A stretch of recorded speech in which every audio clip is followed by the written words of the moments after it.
O Evangelho como me foi revelado por Maria Valtorta, capítulo 204.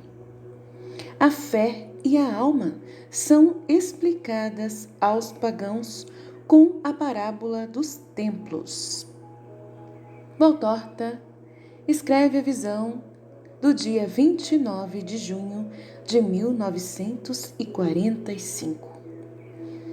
Na paz do sábado, Jesus está descansando perto de um campo de linho todo em flor, pertencente a Lázaro.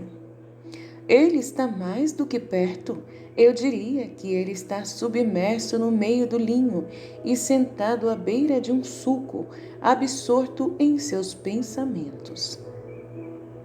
Junto dele só se vê alguma silenciosa borboleta ou alguma lagartixa rastejando e que olha para ele com seus olhinhos de azeviche, levantando a cabecinha triangular para cima da garganta clara e palpitante, e nada mais. Nesta hora já adiantada do meio-dia, cala-se até o menor sopro de vento por entre as altas hastes. De longe, também lá do jardim de Lázaro, está fazendo-se ouvir o canto de uma mulher, e junto com ele os gritos festivos de um menino que está brincando com algum outro. Depois, uma, duas, três vozes exclamam: Mestre, Jesus! Jesus volta a si e se levanta, e por mais que o linho em seu completo crescimento já esteja bem alto, Jesus emerge bem por cima deste mar verde e azul. Lá está ele! João! Grita Zelotes. E João, por sua vez, chama: Mãe, o mestre está aqui, no meio do linho. E enquanto Jesus vai se aproximando do caminho que vai para as casas, eis que Maria chega perto dele. Que queres, mãe? Meu filho, chegaram pagãos com umas mulheres. Dizem que ficaram sabendo por Joana que estavas aqui. Dizem também que te ficaram esperando durante todos estes dias perto da fortaleza Antônia. Ah, compreendi. Eu já vou. Onde estão eles? Na casa de Lázaro, em seu jardim. Ele é amado pelos romanos e não tem repugnância por eles como nós temos. Ele os fez entrar com os seus carros no jardim amplo, para não escandalizar a ninguém. Está bem, mãe. São soldados e damas romanas, eu sei. O que quererão de ti? Aquilo que muitos de Israel não querem, né, mãe? A luz. Mas que pensarão sobre como és e quem és? Deus, talvez? Deus do modo deles, sim.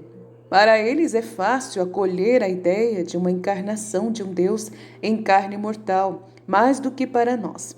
Então conseguiram crer na tua fé? Ela fala: então conseguiram crer na tua fé? Ainda não, minha mãe. Primeiro é preciso destruir a deles, por enquanto. Eu sou para eles um sábio, um filósofo, como eles dizem, mas ou por este desejo veemente de conhecer doutrinas filosóficas, ou porque essa tendência deles para crer que é possível a encarnação de um Deus. Eu sou muito ajudado a levá-los à verdadeira fé. Podes crer, eles são mais ingênuos em seus pensamentos do que muitos em Israel. Mas serão eles sinceros? Dizem que o Batista... Não, se dependesse deles, João estaria livre e em segurança. Quem não é rebelde é deixado sossegado. Antes te digo, para eles o ser profeta, eles o chamam de filósofos, porque toda elevação da sabedoria para eles é sempre filosofia. É uma garantia para serem respeitados. Não fiques preocupada, minha mãe. Dali não me vem mal nenhum. Mas os fariseus, se souberem que irão dizer até de Lázaro: Tu és tu, e deves levar a palavra ao mundo, mas Lázaro já é tão ofendido por eles. Mas ele é intocável, mãe. Eles sabem que ele é protegido por Roma. Então eu te deixo, meu filho. Aí vem Maximino para levar-te aos pagãos e Maria, que havia caminhado ao lado de Jesus durante todo aquele tempo, se retira ligeira, indo para a casa de Zelotes, enquanto Jesus entra por um portãozinho de ferro aberto no muro do jardim, em uma parte mais afastada dele, lá onde o jardim se transforma em pomar. Isto é, perto do lugar onde mais tarde haveria de ser sepultado Lázaro. Lá está também Lázaro e ninguém mais. Mestre, tomei a liberdade de hospedá-los. Fizeste bem, onde estão? Lá naquela sombra de buchos e loureiros, como vês, estão afastados pelo menos uns 500 metros da casa. Está bem, que a luz venha a todos vós. Salve, mestre! Assim o saúda Quintiliano, vestido como civil. As mulheres se levantam para saudá-lo, que são Plautina, Valéria e Lídia, e mais uma já idosa que não sei quem seja, se é da mesma condição ou de condição inferior. Todas estão vestidas de modo muito simples e nada as distingue.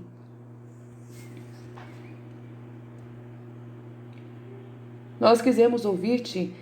Tu não vieste mais, eu estava de guarda à tua chegada, mas não consegui te ver. Eu também não vi mais um soldado que me tratou amigavelmente na porta dos peixes. Chamava-se Alexandre. Alexandre? Não tenho certeza se é aquele, mas sei que tempos atrás tivemos que remover para acalmar os judeus um soldado culpado de ter falado contigo. Agora ele está em Antioquia, mas talvez volte. Puxa, como são aborrecidos os que querem dar ordens, logo agora que nos estão submetidos. É preciso, então, agir com muita habilidade antes que as coisas piorem. Eles nos tornam a vida difícil, podes crer. Mas tu és bom e sábio, vais falar para nós? Talvez daqui a pouco eu tenha que deixar a Palestina. Gostaria de ter alguma coisa de ti como lembrança. Eu vos falarei. Nunca decepcionei. Que quereis saber? Quintiliano olha para as mulheres como quem pergunta: O que quiseres, mestre? Diz Valéria. Plautina se levanta de novo e diz: Estive pensando muito e teria que conhecer tantas coisas, tudo para julgar. Mas se me for permitido fazer uma pergunta, eu gostaria de saber como é que se constrói uma fé. A tua, por exemplo, sobre um terreno que tu disseste que está destituído da verdadeira fé. Disseste que as nossas crenças são vazias, então ficamos sem nada. Como chegar a ter a fé? Vou tomar então como exemplo uma coisa que vós tendes: os templos e vossos edifícios sagrados, verdadeiramente belos e cuja única imperfeição é a de serem dedicados ao nada. Eles vos podem ensinar como é que se pode chegar a ter uma fé e onde colocar a fé. Veja bem, onde eles são construídos? Geralmente estão em áreas espaçosas, livres e elevadas. E se não for espaçosa e livre, então se faz que fique sendo. Faz-se então uma demolição de tudo o que o estorva ou que lhe cria obstáculos. Se o lugar não é elevado, então se faz que fique mais alto, construindo pedestais mais altos, como os de costume, de 3 degraus que são usados para os templos, já colocados sobre alguma elevação natural. Fechados em um recinto sagrado, quase sempre formado por colunatas e pórticos, dentro dos quais estão encerradas as árvores sagradas, consagradas aos deuses, fontes e altares, as estátuas e estelas, são precedidas somente pelo propileu, depois do qual está o altar, onde são feitas as preces ao nume. Diante deste há um lugar para o sacrifício, porque o sacrifício vem antes da oração. Muitas vezes, e especialmente nos mais grandiosos, o peristilo circunda-te uma grinalda de mármores preciosos. Na parte interna há um vestíbulo anterior, externo ou interno, em relação ao peristilo, a cela do nume e o vestíbulo posterior. Mármores, estátuas, frontões, acrotérios e tímpanos todos limpos, preciosos, decorados, que fazem do templo um edifício muito nobre, até para as vistas mais incultas. Não é assim? Assim é, mestre. Tu os vistes e estudaste muito bem, confirma e elogia Plautina. Mas, pelo que consta, nunca saíste de Palestina? Da Palestina?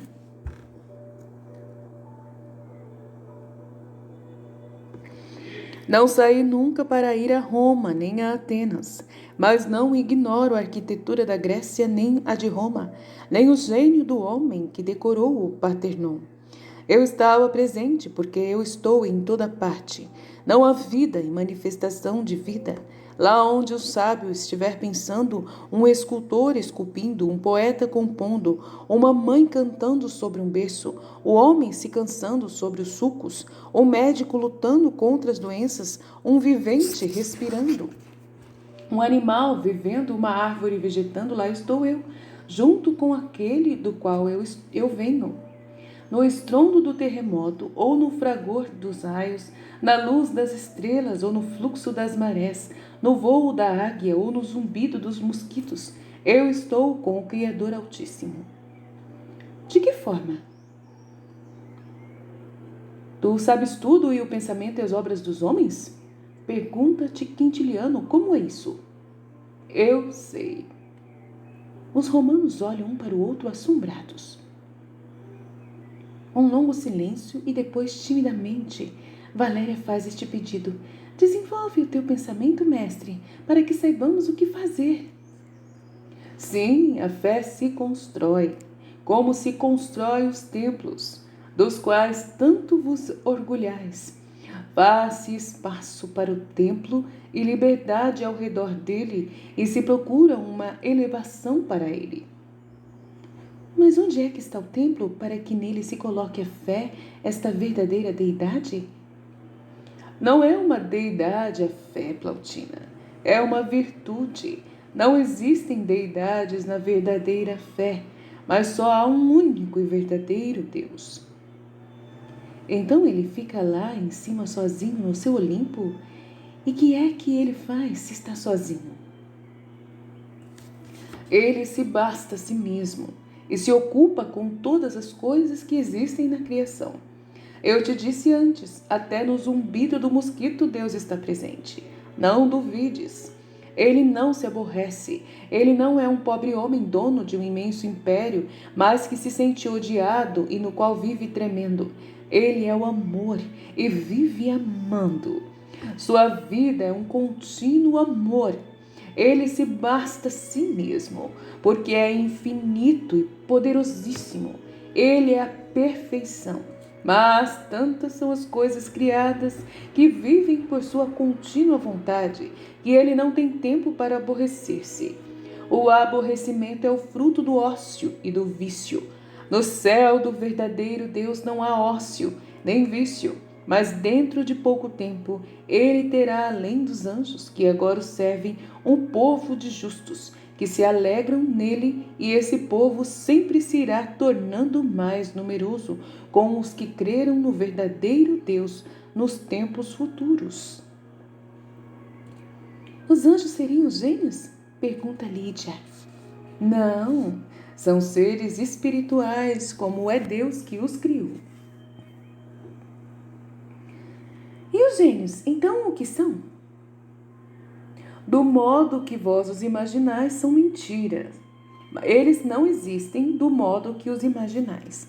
Mas por essa necessidade instintiva do homem de procurar a verdade, isto por um estímulo da alma que está viva e presente, até nos pagãos e que neles está sofrendo, porque está decepcionada em seus desejos, porque está esfomeada em sua saudade do Deus verdadeiro, de quem só ela se recorda, no corpo em que ela mora e que é guiado por uma mente pagã.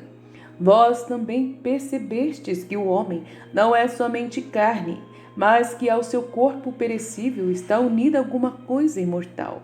Também o perceberam as cidades e as nações, por isso é que credes e sentis a necessidade de crer nos gênios. E dais a vós mesmo um gênio individual, o da família, o da cidade, os das nações. Vós tendes o gênio de Roma, tendes o gênio do imperador, e os adorais como a divindades menores. Entrai na verdadeira fé. Tereis o conhecimento e a amizade do vosso anjo, ao qual deveis veneração, mas não adoração. Só Deus deve ser adorado. Tu disseste, estímulo da alma que está viva e presente até nos pagãos e sofrendo neles, porque decepcionada. Mas a alma de quem vem? Pergunta Públio Quintiliano. Vem de Deus, ele é o Criador. Mas não nascemos nós da mulher que se uniu a um homem, também os nossos deuses foram gerados assim. Os vossos deuses não existem. Eles são os fantasmas produzidos pelos vossos pensamentos, que sentem a necessidade de crer sempre em algo, porque esta necessidade é mais imperiosa do que a de respirar. Até mesmo quem diz que não crê, ainda crê em alguma coisa. Sempre crê. O simples fato de dizer eu não creio em Deus pressupõe alguma outra fé. Em si mesmo, talvez em sua própria mente soberba. Mas crer se crê sempre.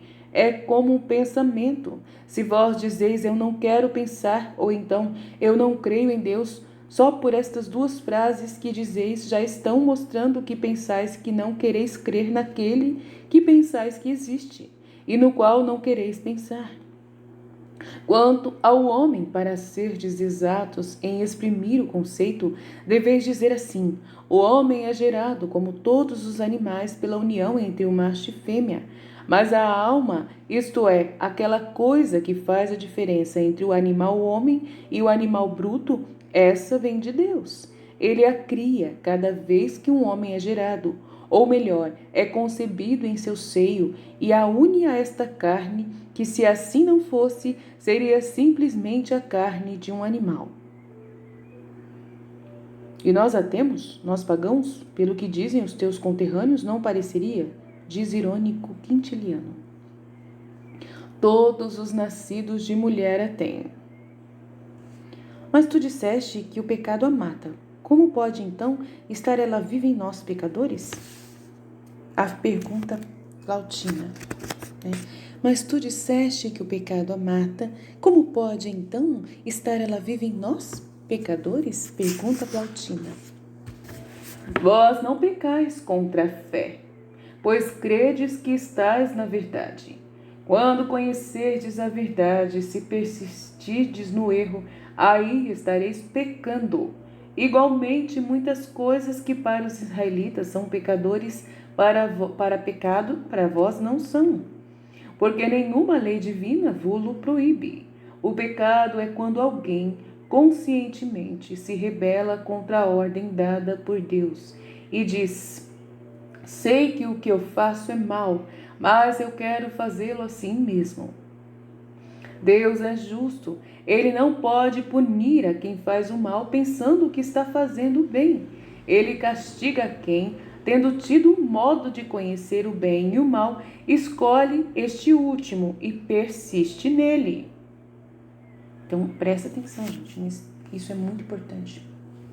E extremamente importante. Sempre entendi isso. Jesus sempre ficou falando na minha cabeça sobre isso aqui. Toda a minha vida. Então, em nós a alma está viva e presente? Sim. Ela sofre. Pensas mesmo que ela se lembra de Deus? Nós não nos lembramos do útero que nos trouxe. Nem poderíamos dizer que ele era por dentro. A alma, se eu entendi bem, é espiritualmente gerada por Deus. Poderá ela recordar-se disso se o corpo não se lembra do longo tempo em que esteve no útero? A alma não é bruta, Plautina. O feto, sim. Tanto é verdade que a alma é dada quando o feto já é formado. A alma é eterna e espiritual, semelhante de Deus, eterna desde o momento em que é criada, enquanto que Deus é o perfeitíssimo eterno e por isso não tem princípio no tempo e também não terá fim. A alma lúcida, inteligente, espiritual, obra de Deus, se lembra e sofre porque tem desejo de Deus, o verdadeiro Deus do qual ela vem, e tem fome de Deus. Aí está por que ela estimula o corpo entorpecido a procurar aproximar-se de Deus. Então nós temos uma alma como a tem aqueles que vos chamais os justos do vosso povo, e é igual mesmo a deles. Não, Plautina, conforme o sentido que estás querendo dizer, ela muda. Se queres falar quanto à origem e natureza de nossas almas, elas são em tudo iguais às dos nossos santos. Mas se queres referir-te à formação, então eu te digo que aí elas são diferentes. Se queres referir-te à perfeição alcançada antes da morte, então a diferença pode ser absoluta. Mas isso não acontece só convosco, que sois pagãos. Também um filho do nosso povo pode ser absolutamente diferente de um santo na vida futura. A alma passa por 3 fases. A primeira é a de sua criação. A segunda é a da recriação. A terceira é da perfeição.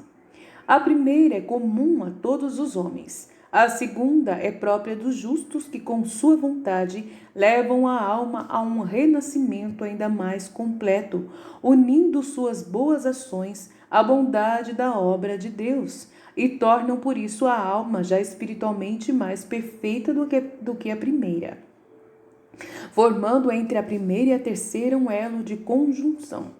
A terceira é a própria dos bem-aventurados, ou verdadeiramente santos perfeitos, se assim vos agrada dizer, os quais passaram milhares e milhares de graus acima da alma inicial deles, adaptada ao homem, e dela fizeram ser capaz plenamente de repousar em Deus. Como é que podemos dar espaço e liberdade e elevação para a alma? Destruindo as coisas inúteis que tendes no vosso eu, livrando-o de todas as ideias erradas e com os detritos dessas demolições, fazer uma elevação para o templo soberano. A alma vai sendo levada cada vez mais para o alto, pelos 3 degraus. Ó, vós romanos... Aí é Jesus que fala, desculpa. Ó, vós romanos, gostais dos símbolos. Olhai agora os 3 degraus à luz do símbolo. Eles podem dizer-vos os seus nomes: penitência, paciência e perseverança. Ou então, humildade, pureza e justiça. Ou ainda, sabedoria, generosidade e misericórdia. Ou enfim, o esplêndido trinômio: fé, esperança e caridade. Olhai ainda o símbolo da cinta que, adornada e robusta, cinge a área do templo. É preciso saber rodear a alma, rainha do corpo, templo do Espírito Eterno, com uma barreira que a defenda, sem, no entanto, impedir-lhe os raios da luz, nem oprimi-la com a vista de sujeira. Uma cinta segura e lavrada, livre do desejo do amor ao que é inferior, a carne e o sangue, e voltada para o que é superior, o espírito. Lavra-a com a vontade, apara-lhe os cantos, cuida das rachaduras, tira as manchas, reforça os veios fracos do mármore de nosso eu, a fim de que ele seja perfeito ao redor da alma e ao mesmo tempo da cinta colocada como defesa do templo. Faze um misericordioso refúgio para os mais infelizes, que não conhecem o que é a caridade.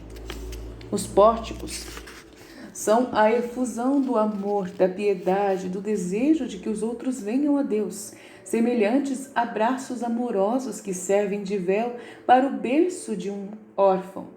E para lá da cinta, as plantas mais belas e mais cheirosas, homenagem ao Criador. Semeai sobre o terreno que antes estavas nu, e depois cultivai as plantas que são as virtudes de todos os nomes. A segunda cinta, viva e florida ao redor do sacrário, e entre as plantas, entre as virtudes, estão as fontes, outro amor, outra purificação antes de aproximar-se do propileu, perto do qual, e antes de subir ao altar, deve-se fazer o sacrifício da carnalidade. Esvaziar-se em sangue das luxúrias, e depois ir além, passar ao altar para aí colocar a oferenda, e depois aproximar-se da cela onde está Deus, superando o vestíbulo, e a cela o que será? Uma abundância de riquezas espirituais, porque nunca mais é demais para fazer cornijas para Deus. Entendeste? Perguntaste-me como se constrói a fé, e eu vos disse, segundo o método pelo qual se levantam os templos. Vedes que é verdade. Tendes alguma coisa a dizer-me? Não, mestre. Eu acho que Flávia escreveu as coisas que disseste. Cláudia quer saber. Não as escreveste? Exatamente, diz a mulher, passando-lhe as tabuinhas enceradas. Está gravado. Teremos tempo para relê-las e estudá-las, diz Plautina. É cera, apaga-se.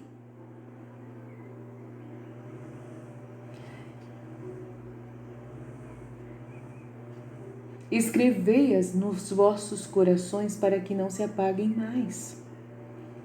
Mestre, são escombros de templos vazios. Nós os jogamos contra a tua palavra para enterrá-los. Mas é um longo trabalho, diz Plautina, com um suspiro, e termina dizendo, lembra-te de nós em teu céu. Ficai certas de que eu o farei. Eu vos deixo, ficai sabendo que a vossa vinda foi para mim muito agradável. Adeus, Públio Quintiliano. Lembra-te de Jesus de Nazaré. As mulheres o saúdam e vão por primeiro. Depois, pensativo, vai indo Quintiliano. Jesus olha para eles que vão indo em companhia de Maximino, que os guia até onde estão os carros. Que achas, mestre? Pergunta Lázaro. Acho que há muitos infelizes neste mundo. Eu sou um deles. Por que, meu amigo? Porque todos vêm a ti e Maria não. A ruína dela será maior. Jesus olha para ele e sorri. Tu estás sorrindo? Não tens pena de que Maria ainda continue inconvertível? Não tens dó de mim, que estou sofrendo? Marta não faz outra coisa senão chorar desde a tarde da segunda-feira. Quem era aquela mulher? Não sabes que durante o dia inteiro ficamos esperando que fosse ela? Eu estou sorrindo porque tu és uma criança muito impaciente. E sorrio porque acho que estás desperdiçando vossas forças e vossas lágrimas. Se tivesse sido ela, eu teria ido correndo para vos dizer. E então não era ela mesmo? Jesus exclama, Lázaro. Tens razão, paciência, paciência ainda. Ai, mestre, as joias que me deste para vender transformaram-se em dinheiro para os pobres, eram muito belas da mulher. Eram daquela mulher. Eram daquela mulher. Eu imaginava. Se tivessem sido de Maria, mas ela. Eu perco a esperança no Senhor. Jesus o abraça e fica um pouco sem dizer nada. Depois ele diz, eu te peço que não fales destas joias, seja com quem for. Ela deve desaparecer das admirações e dos apetites, como uma nuvem que o vento leva para outro lugar sem deixar delas nenhum traço no azul. Fica tranquilo, mestre, e em compensação, trazei-me Maria, nossa infeliz Maria. A paz esteja contigo, Lázaro. O que eu prometi, eu farei. E assim termina a visão Fiat.